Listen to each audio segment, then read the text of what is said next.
Eu aqui em casa eu sou uma pessoa que gosto muito de ver esportes. É Fórmula 1, é futebol. E tem uma frase que eu uso que é muito engraçada, eu uso muito ela com meu filho. Eu falo que o vento vira. Vou dar um exemplo. Vamos supor que tem um primeiro colocado na Fórmula 1, ele está dirigindo muito bem, está tudo acontecendo tudo bem. E de repente ele desliza na pista, ou então ele para no boxe, o pit stop, né, que é aquela parada para poder abastecer, trocar pneu. Abastecer não, que agora não abastece mais, mas trocar pneu não é tão bom, e aí o segundo vai lá e ultrapassa ele. Aí eu falo que o vento virou. Tava tudo indo muito bem, hein? De repente o vento virou e as coisas começaram a não dar tão bem assim. No futebol, por exemplo, um time está lá indo muito bem, está jogando bem, está tudo dando certo, as jogadas funcionando e ele está vencendo o jogo. E aí, de repente, por alguma falha, por algum motivo, algo circunstancial também, porque o outro time pode melhorar, pode fazer uma substituição, o vento virou. E aí ele pode tomar uma virada no jogo, pode perder o jogo, um jogo que ele estava ganhando, ele perdeu. E é engraçado que assim, na vida também acontece do mesmo jeito. As coisas podem estar funcionando tudo muito bem, mas de repente acontece alguma coisa que desanda tudo. Ou o contrário, pode tudo estar dando tudo errado, nada está funcionando para você, mas de repente as coisas começam a funcionar, a dar tudo certo. Então o vento virou, mais uma vez, então eu brinco muito aqui e o vento virou. E aí, o que eu quero também te trazer?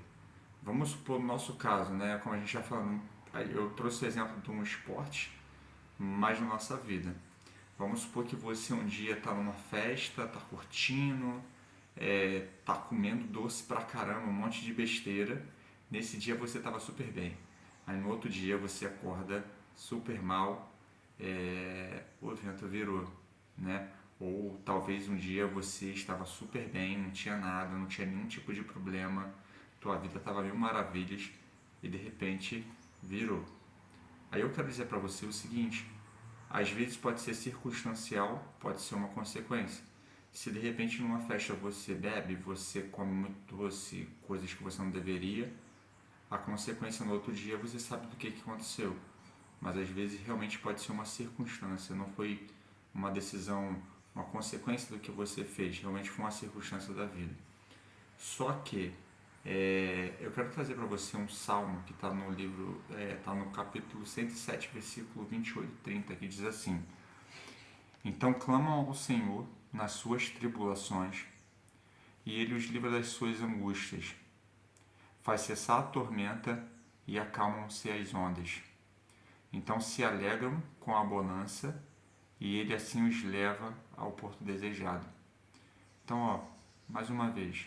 Então clamam ao Senhor nas suas tribulações, e ele os livra das suas angústias.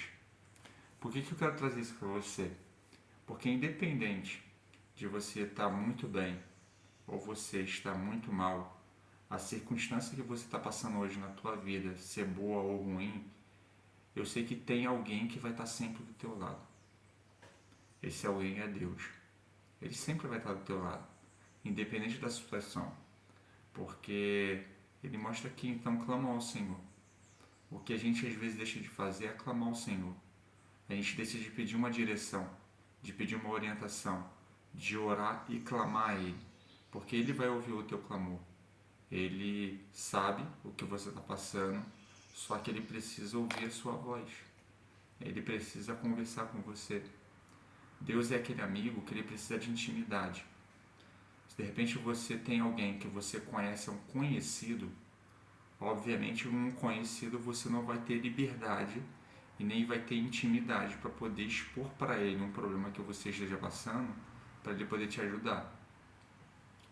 E provavelmente se passar alguém na rua e você pedir ajuda, que você não conhece, acredito eu que raramente essa pessoa vai te ajudar. Ah, eu vou ajudar porque ele é bonitinho, vou ajudar porque dificilmente você vai ter ajuda, porque você não tem intimidade com essa pessoa. Agora, se você está passando por um problema, você pede ajuda a um familiar, um amigo, uma pessoa mais próxima, uma pessoa mais íntima, obviamente ela vai te ajudar. Com Deus é a mesma coisa. Para você poder pedir ajuda a Ele, para você clamar a Ele, e ele começar a te atender, você precisa ter intimidade com ele. Ele precisa ter teu amigo, ser o seu amigo. Então, busque o Senhor. E a palavra diz o seguinte: busque o Senhor enquanto se pode achar. Então, enquanto você tem condições, né, de buscar o Senhor, de clamar ao Senhor, busque ao Senhor, clame ao Senhor, porque Ele é um amigo fiel. Ele é aquele amigo que Ele vai te ajudar.